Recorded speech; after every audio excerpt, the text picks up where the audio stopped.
Hello friends, എല്ലാവർക്കും എൻ്റെ പുതിയ വീഡിയോയിലേക്ക് സ്വാഗതം. നിങ്ങളെല്ലാവരും സുഖകരമായിട്ടിരിക്കുന്നു എന്ന് വിശ്വസിക്കുന്നു.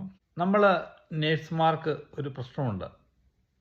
നമ്മൾ വിചാരിക്കുന്നത് നമ്മൾ പരമാവധി നോളജ് ഉള്ളവരാണെന്നാണ്. ആ നോളജ് നമ്മുടെ കുടുംബത്തിലോ നമുക്കോ എന്തെങ്കിലും ചെറിയ ഒരു ആരോഗ്യ പ്രശ്നം വരുമ്പം നമ്മൾ സ്വയം ചികിത്സിക്കാൻ നോക്കും. പലപ്പോഴും അത് മണ്ടത്തരത്തിൽ ചെന്ന് കലാശിക്കാറാണ് പതിവ്. സത്യം പറഞ്ഞാൽ നമ്മുടെ നോളജ് എന്ന് പറഞ്ഞു കഴിഞ്ഞാൽ കടലിൻ്റെ ഫ്രണ്ടിൽ പോയി നിന്ന് ഒരു കുമ്പിൾ വെള്ളം എടുക്കുന്ന പോലെയാണ്. ഏതെങ്കിലും ഡോക്ടർ വന്ന് ഒരു ആൻറ്റിബയോട്ടിക് സാധാരണ നമ്മൾ കൊടുക്കുന്നതായിരിക്കും, വേറൊരു രീതിയിൽ പ്രിസ്ക്രൈബ് ചെയ്യുകയോ എഴുതുകയോ ചെയ്തു കഴിഞ്ഞാൽ നമ്മൾ ആ പാടെ കൺഫ്യൂസ് ആവും. നമ്മൾ പിന്നെ സെർച്ച് ചെയ്യും, അല്ലെങ്കിൽ നമ്മൾ പലരോടും ചോദിക്കും. കാരണം പലപ്പോഴും നമ്മൾ ബ്രാൻഡ് നെയിം മാത്രമേ നോക്കാറുള്ളൂ, അതിൻ്റെ ഈ കണ്ടൻറ്റ് എന്താണെന്ന് പലപ്പോഴും നമ്മൾ ശ്രദ്ധിക്കാറില്ല. നമ്മളെപ്പോഴും കമ്പനി നെയിമാണ് ബൈ ഹാർട്ട് ചെയ്ത് വെക്കുന്നതും നമ്മളത് ഉപയോഗിക്കുന്നതും. അപ്പോൾ ആദ്യമേ തന്നെ ഒരു ഇൻസിഡൻറ്റ് പറഞ്ഞു തുടങ്ങാം. ഞാൻ പണ്ട് ഡൽഹിയിലെ ഒരു ഹോസ്പിറ്റലിലായിരുന്നു വർക്ക് ചെയ്യുന്നത്, UK വരുന്നതിന് മുമ്പ്.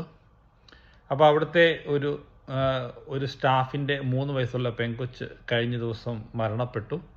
മരണകാരണം എന്ന് പറഞ്ഞു കഴിഞ്ഞാൽ ഈ പുള്ളിക്കാരത്തേക്ക് 3 പിള്ളേരാണ്. അപ്പം ഹസ്ബൻഡ് വേറെ എങ്ങാണ്ടാണ് ജോലി ചെയ്യുന്നത്.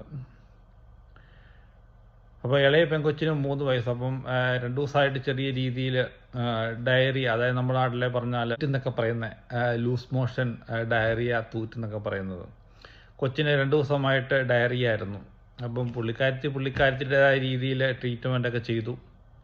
അപ്പം ഒരു ദിവസം നൈറ്റിൽ പോകണമായിരുന്നു. അപ്പം നൈറ്റ് വൈകുന്നേരം നോക്കിയപ്പോൾ കൊച്ചിന് കുഴപ്പമൊന്നുമില്ല. അപ്പം കൂടെ നിൽക്കുന്ന ആയാന്ന് പറഞ്ഞത് 15 വയസ്സുള്ള അവളാണ്. ഈ 15 വയസ്സുള്ളവർക്കൊക്കെ നമുക്കറിയാം, എന്നെ അറിയാം. പുള്ളിക്കാരത്തേക്ക് ഡ്യൂട്ടിക്ക് പോയി.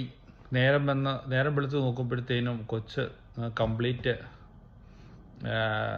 അനക്കമില്ലാതെ കിടക്കുന്നു.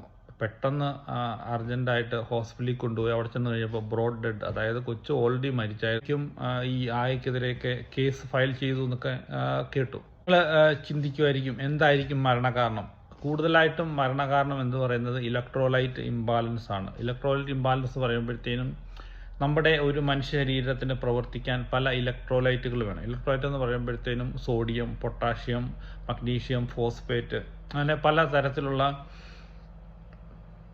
ചെറിയ മൂലകങ്ങൾ. ഇത് എല്ലാം നമ്മുടെ കിഡ്നിയുടെ ആയിക്കോട്ടെ, ലിവറിൻ്റെ ആയിക്കോട്ടെ, നമ്മുടെ തലച്ചോറിൽ നിന്നുള്ള മെസ്സേജുകൾ ശരീരത്തിൻ്റെ പല ഭാഗത്ത് എത്തിക്കാൻ എല്ലാത്തിനും ഇത് ആവശ്യമാണ്. അപ്പം നമ്മളെപ്പോലെ ഒരു പ്രായമായിട്ട് അല്ലെങ്കിൽ ഒരു മൂത്ത ആൾക്കെന്ന് പറയുമ്പോഴത്തേനും ഇതെല്ലാം ഒരു റിസർവ് ഉണ്ട്. ഒരു പരിധി വരെ ശരീരത്തിന് റിക്കവർ ചെയ്യാൻ പറ്റും. ഇപ്പം